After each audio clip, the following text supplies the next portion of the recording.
Election observers from the Carter Center are part of the audit and hand retally now in Georgia. So in the room with election workers, you have someone from the Democratic Party and someone representing the GOP.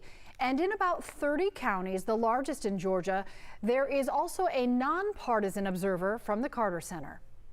So it's about having meaningful access close enough to the process to see what's happening, but without any interference, and to record in a systematic way what we see happening. What would you say to Americans who are questioning the legitimacy of the election here in the United States, and why is it so important to go through these processes so that Americans can have faith in this process? That's a really important question. I think is that having a good understanding and good sources of trusted information are really critical so that the average citizen, the public in general, can have confidence that the process is being conducted fairly and openly. Things like this, where not just the parties but other independent observers can have some ability to look and to see the process and to understand what's happening, really helps to bring more confidence around the process, and so people can trust it.